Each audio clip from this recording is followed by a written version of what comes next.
Begin here with the outbreak of a mystery virus in China. Chinese experts reportedly found a new coronavirus. Well, the virus has now killed more than 100 people in China, and new cases have been confirmed around the world. Nakapasok na sa Pilipinas ang 2019 novel coronavirus. Tuloy na dumarami ang naitatalang nagkakasakit at namamatay sa 2019 nCoV. Inanunsyo na ng World Health Organization ang opisyal na pangalan ng coronavirus na nagmula sa Wuhan, China. Ito ay ang COVID-19 na ang ibig sabihin ay Coronavirus Disease 2019. Disyembre ng nakaraang taon na unang maging usap-usapan sa buong mundo ang isang mahiwagang sakit na hindi may paliwanag kung saan nagsimula at mabilis na kumalat at makahawa. Ito ay unang tinawag na novel coronavirus na kinalaunan ay tinuguriang sakit na COVID-19 na nauwi na sa isang pandemya. Dito sa probinsya ng Antique, bagamat napakababa ng bilang ng kaso ng sakit kung ikukumpara sa ibang bahagi ng Pilipinas, ay nagdulot pa rin ito ng takot at pangamba sa buhay ng ilang Antiqueño. Karanasang hindi nila malilimutan dahil sa sinubok nito ang kanilang pagkatao at pamilya. At mas pinatibay ang kanilang paniniwala sa Diyos tulad na lang na nangyari sa OFW at COVID-19 survivor na si Kenneth na mag-isang hinarap ang sakit na malayo sa kanyang pamilya. Isang karanasang sa tuwing alalahanin niya ay nagpapatulog pa rin ng kanyang luha. Sabi ko, COVID na ata ito. Medyo naiyak na rin po ako. Sabi ko, di na po ako nag-message sa pamilya ko. Nabahan na po ako, ma'am. Bali, yun, ma'am. Di na po ako nagsabi sa magulang ko na siguro nagka-COVID ako, ma'am. Ayun po, ma'am, ako lang po inaasa ng pamilya ko. So, panatag pa rin po ako, ma'am. Kahit na hindi po ako nakatulog, ma'am, for siguro mga ilang days din po. Dahil sa pag-teacher ko, dahil ma'am, yung paramdam ko siguro, hirap na ako sa, ma'am, hirap ako sa pagkakain, tapos hindi na po ako makatulog, hinang-hina na po yung baga ko, gano'n, ma'am. Pero nilabanan ni Kenneth ang karamdaman. Bagamat sa isang banda ng isip niya ay hindi mawawalang kaba at takot na kung ano ang maaari niyang kahantungan at ano ang maaring mangyari sa kanyang pamilya kapag siya ay nawala. Isang bagay na idinasal at pinakausap niya sa Diyos na huwag sana nitong pahintulutan. Panginoon, sabi ko, huwag naman muna. Sabi ko, pangarap pa po ako sa pamilya ko. Sabi ko, iyakan ko muna sila sa hirap. Nakaramdaman ng sintomas ng sakit. Hindi na sa ilalim sa COVID-19 test si Kenneth habang siya ay nasa ibang bansa. Naging positive man sa COVID-19 nang siya ay umuwi. Labis-labis naman ang saya ni Kenneth dahil sa wakas, matapos ang takot at pangamba, ay hindi na siya mag-iisa at makakasama na ang kanyang pamilya na minsan niya nang inakala na baka hindi niya na makita dahil sa pandemya. Nung nalaman ko man na ina-accept ng Antique mo yung mga OFW o LSI ng bali, isa rin po yung rason kung bakit na gusto ko rin po umuwi. Gusto ko rin yung makasama pamilya ko. Dahil nga po, dahil sa mga naranasan ko sa barko, sabi ko, ito baka ito na, malapit na ako, uwi na talaga ako, ma'am. Sabi ko, baka ito nang binigay yung pangalawang buhay sa akin ng Panginoon. Makakauwi na po ako, makakatulog na ako. Parang naging panatag na po ako sa lahat ng bagay, ma'am. Nandiyan na po yung mga gulang ko. Alam ko po, hindi yung papabayaan nun. Ang kapanatagan ng loob at saya na ito ay pinagpapasalamat ni Kenneth sa provincial government ng Antique, partikular na kay Governor Donald Cadiao na hindi pinigilan ng mga tulad niya na makauwi at makasama ang kanyang pamilya. Papasalamat din po ako sa mga government at sa mga LGU, ma'am, ng Pandan at Antique, ma'am, na kahit paano tinanggap pa rin po kami. Medyo delikado, di tulad ng ibang government yun, na hindi nila tatanggap. Papasalamat din po kasi kay Governor Cadiao. Ang ipinagkaloob na pagkakataon na ito ni Governor Cadiao sa mga OFW at LSI sa panahon ng COVID-19 pandemic ay hindi lang basta nakaapekto sa isang tao, kung hindi pati na rin sa kanilang pamilya at mahal sa buhay na inaasam-asam na makasama sila sa gitna ng dilim at takot na dulot ng kumakalat ng sakit. Tulad ng ina ni Kenneth na halos hindi nakatulog sa tuwa nang malamang makakauwi na sa kanilang bahay ang anak niya. Tuwang-tuwa talaga ako, halos na ako nakatulog bilang anak ko, panganay ko, siya ang breadwinner namin. Pero hindi ko kaya matanggap na wala anak ko. Hindi ko talaga kaya, sabi ko parang, di bali ako mawala, wag lang yung anak ko. Para naman sa inang si Maylene na nagkaroon ng anak na nagpositibo sa sakit ng COVID-19, hindi lang basta takot at pangamba ang naramdaman niya nang magkasakit ito. Nakatanggap rin siya ng paninisi sa kinahantungan ng anak. Isang bagay na mas nakapagpabigat pa ng kaniyang loob. Ako ba lamang dahilan? Dahil ako, wala adya ba ma'am gagawa-gawa ang bata? Kulang di gagawa ang bata ko. Paano ba ito? Diin ako naghalin, diin ako nag-agto, diin ko nabuo lang virus na to. Ang mga pamangkuton ko eh. Tapos duroy ma'am gambal na ako sa sige ba itong magulaga. Hindi ako maglaga, wala kami kanon. Sa katunayan, noong mga panahong iyon, ay hiniling daw ni Maylene sa Diyos na sana siya na lang may sakit at hindi ang anak niya. Sobrang takot, saka sobrang kaba na hindi ko maintindihan. Kasi naisip ko, ma'am, paano pag namatay yung bata? Sana ako na lang, wag na yung bata, ako na lang. Minsan nga natanong ko, Panginoon, Lord, bigay mo na lang sa akin. Kasi ako may edad na yung bata wala pa kumuha. Papaalis na nga rin daw sana si Maylene ngayon patungo sa ibang bansa para magtrabaho. Pero sa nangyari sa anak ay parang nagdadalawang isip na siyang mangibang bansa. Ayaw ko humiwalay siya. Kaya nga alam mo, wala magawa eh. Kumbaga, yung sahod ng tatay, hindi pa sapat para sa amin. Kaya kailangan ko magtrabaho pa uli para magkasama na kami doon. Hirap. Sa naging karanasan ay may mga natutunan si Maylene. Nagpapasalamat rin siya na sa kanilang laban sa sakit ng kanyang anak ay may umalalay sa kanila. Ito ay ang gobyerno ng Antique na hindi sila pinabayaan. Sa ospital kami doon sa San Jose. Hindi naman po kasi kami pinabayaan ng ospital. Kumbaga ma'am, kahit nagkaroon naging positive yung bata, parang hindi sila nandidiling lumapit sa amin. Kaya yung talaga pinapasalamatan ko ma'am sa lahat. Hindi sila, kumbaga, kahit na kailangan mo sila, nandiyan sila agad. Para naman si Elisay at inang si Rosel Joy, ang kumakalat na sakit ang nagtulak sa kanya upang iwan ang trabaho niya sa Maynila at umuwi dito sa probinsya para sa kanyang pamilya. Kaya naman nang lumabas na siya ay positibo sa sakit, hindi sarili niya ang inisip niya kung hindi sila. Natakot ako para sa sarili ko, pero mas natakot ako para sa pamilya ko. Lalo na sa bata ako pag sa mama ko. Maliban nga daw sa pag-aalala sa kanyang kahihinatnan, dumagdag pa ang stress na dulot ng mga taong dinidiscriminate pa siya. Doon ako mas nasaktan sa discrimination kang mga tao compare sa ginaharap kong mga COVID or during recovery time ko. Mas pero man nag-motivate ka na kanya, hindi lang pagsapa ka, hambal na lang malipas man ragapon. Daw dito lang ako lalo ga-stress kag sa discrimination. Pero naging positive man sa COVID-19. Si Rosel ngayon ay magaling na. Masaya na rin siya na kasama ang kanyang pamilya. Isang bagay na labis na pinapasalamatan ni Rosel sa ina ng probinsya na si Governor Dodon Cadiao. Laking tulong sa amin. Siyempre, bigintawan kami ka-chance nga makauli, makaimong family naman. Kag siyempre, ang paminsaran ko, pag hindi ako makauwi, possible nga pang time nga kasagsagan ka COVID, what if kung makabuo lang ka sakit dito, what if kung dito ako mapatay dahil sa COVID nga ra. Siyempre talagang isipin ko nga before matabo ka na kanila, baka pasalamatan nga nakauli ako. Kay God, thank you kay kitaan naka-opportunity ang mga tao nga makauli, maka-agaw sa family na. Kag, syempre sa mga bully, mga bawal na nga bully nga tao sa mga tao. Then, sa murati, untat nga pag-support sa mga tao kahit sa mga during this pandemic. Ang dyan gapon tayo nga pabasyon sa tao nga willing ka to support everyone. Ang paglaban sa sakit ng COVID-19 naman para sa baker at cake maker na si Teresa ay napaka-traumatic. Lalo pat isa sa naranasan niyang sintomas ng sakit ay ang kawalan ng lasa sa pagkain na puhunan niya sa paggawa ng mga nagsasarapan niyang mga tinda. First 2 days, parang na-notice ko na yan. Pero kinakain ko lang. Yung appetite ko hindi nawala. No, yung appetite ko, kainin ko. Pero pagdating sa panglasa mo, iba na yung lasa niya.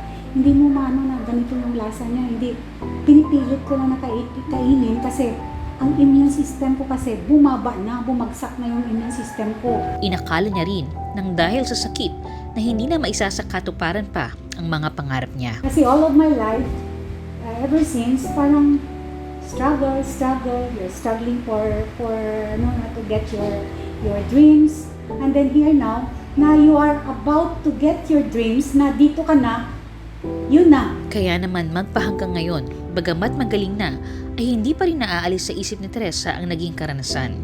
Ito ay patuloy pa rin na bumabalik sa isip niya, lalo na ang mga takot noon na baka dahil sa sakit ay maputol na ang makulay at makahulugan niyang buhay. Yung oras ng binabantayan ko at saka yung time, kahit na prayers, kahit na mag-pray ako, kahit na Hail Mary, Our Father, kung gano'n, hindi ko na yan matapos. Hindi na ako makatapos, hindi ko na ma-memorize. Saka yung nakikita ko na lahat that time, yung father, yung mga friends ko na una, sila yung nakikita ko, siguro yung fear of death ko. Yung ano niya doon, yung father ko nga andyan siya sa taas ng tomb niya, parang nagsasabi siya nga dito ka. Yun ang experience ko So, sabi ko, ayun pala, no? Sabi ko, kung worst comes to worst, hindi mo pala alam na handa. Diyan ka na lang. At that time, parang gumuho talaga. Kung para kay Teresa ay napaka-traumatic ng COVID-19 experience niya, para naman sa doktor sa Pedro Guindap Municipal Hospital sa Barbasa na si Dr. Alyanic, nang dahil sa sakit ay na-realize niya na marami palang taong nagmamahal sa kanya.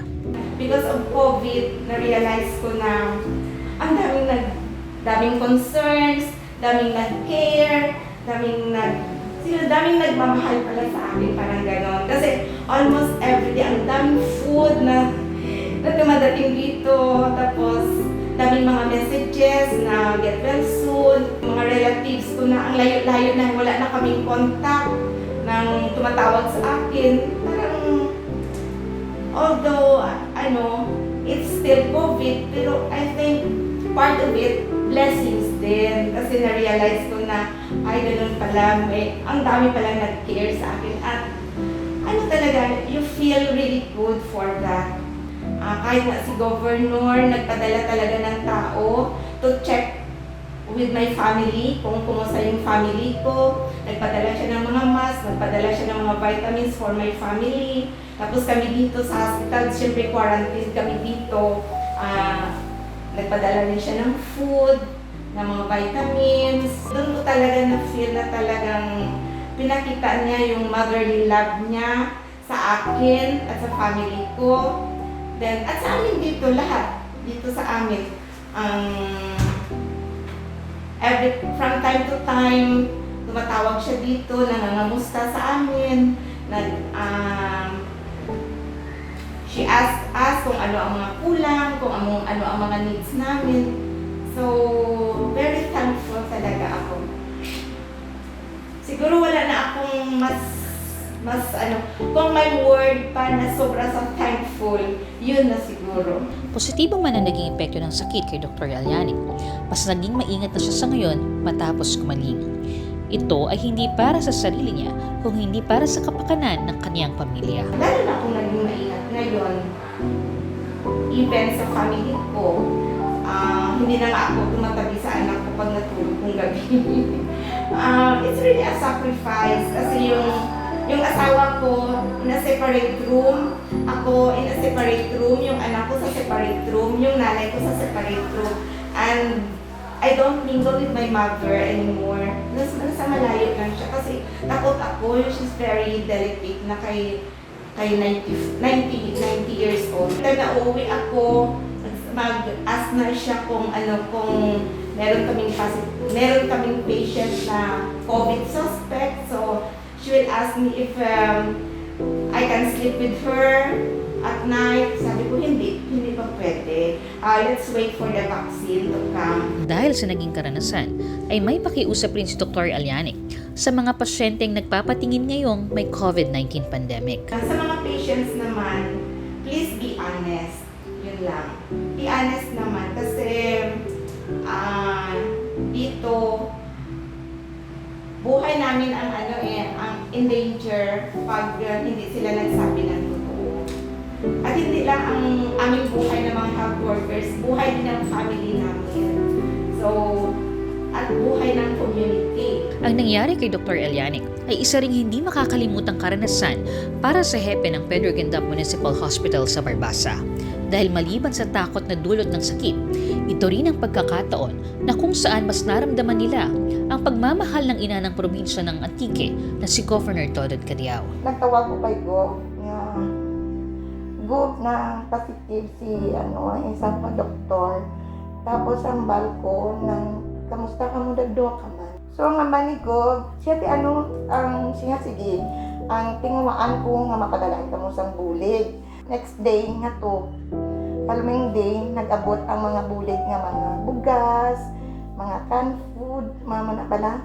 Amaya kag kung ano pag ang problema ninyo, manawag lang kamo sa akon. Sa pagtawag na to ni Gov, basta nag-inform dito kay Gov kay syempre, ang tanan ng gidang saliga namon nga makabulig ka namon at that time mo nga tanan lang gid kung may mga needs kami, tanan lang gid ang makapadara ka namon kang needs kang mga kinahanglanon namon. Tapos lain gid na kung amo na bala nga may nanay ka nga ginasugidan man kang kung ano mga kinahanglanon mo, at least na may ka-share ka man sa burden. Sa kabuuan, ang laban ng Antique sa sakit ng COVID-19 ay hindi naging posible kung hindi dahil sa tulong ng mga health frontliners na nanatiling may dedikasyon sa kanilang tungkulin sa gitna ng pandemya. At syempre, sa pamumuno ni Governor Todod Cadiao na laging ang kapakanan ng probinsya ang inuuna. Nung kakaumpisa pa lang, the potential threat, meron na tayong mga plans. We have collaborated with the Office of the Congresswoman too, and the PDRMO ng ating Provincial Disaster Risk, and of course yung strong engagement, the Gov, yung trust siguro and confidence ng mga local chief executives, the mayors, sa leadership niya na walang bahid ng politika. Bahal gid ang bulig kang aton nga prompt na response kag ang aton nanay ka probinsya gid ang panguna. Darwasa na actually gid na nanay natin Deputy Speaker Loring Ligarda and our Honorable Governor Todod Cadiao. Sandagit ang nag-lead kang aton nga mga nagkalain-lain nga tatay kag nanay sa 18 naton ka banwa para magupong kag magbilog. Kag amo gid ang aton nga success story. Because kung ang health sector lang, we are only recommendatory. So parang technical expertise is coming from us. On what's the situation is all about what are the things that might be done, in terms of like planning, and what are the things that we might be needing in order for us to respond appropriately should it come to the province. And maswerte kita na we have such leaders. Ang pagseserbisyo na ito ni Governor Cadiao ay hindi lang basta nakakatulong sa mga Antiqueño, kung hindi nagiging inspirasyon rin at magandang halimbawa sa iba pang empleyado ng gobyerno. Gov was very, again the word is motherly and passionate in terms of her leadership in endeavors for the province, as I have witnessed her sa kanyang pamumuno in her leadership and governance skills and attitude. Na-emphasize si Gov na yung kanyang natutunan as a politician, as a leader, and as a mother. Siguro kahit hindi siya mother technically, pero yung pamumuno niya sa probinsya, doon na ipakita niya talaga na in times of this pandemic, in the past 8 months, kapag may unity, kapag may vision ka, kapag you are a good leader with compassion, lahat naman talaga nasusolve, may mga paraan, may solusyon sa lahat ng problema. Tunay ngang napakapalad ng Antique sa pagkakaroon ng isang Governor Todod Cadiao na kahit sa anong oras sa gitna man ng bagyo o pandemya ay nananatiling positibo at isang ina sa bawat Antiqueñong minamahal at pinagmamalasakitan niya. Be positive but remain negative. Negative sa COVID-19 but be positive in all our responses. Kung muna na si Go, ang nanay natin ni Jack. May hagupit ng pagmamahal na ginatawag. Amurang swerte pag ginatan. Bangid nga, health worker abitanan. So ang mindset na, ang paminsaro na is, hapos naman ma-align, bangid nga, health worker tana. No, doon nga ginapalaran nga, ano rin ako, nerd rin ako, na hindi rin talaga ako ng nurse because wala na gina-practice ang anang profession. Pero deep inside, bangad, ang core na is actually a health worker. Ang heart na, ang mind na, kung magdalagan rin, makapos nga ma-align na matuhog naman bilang health workers. Dahil para kay Governor Donald Cadiao, ang kapanganan at kasiyahan ng mga Antiqueño ang sa puso niya ay laging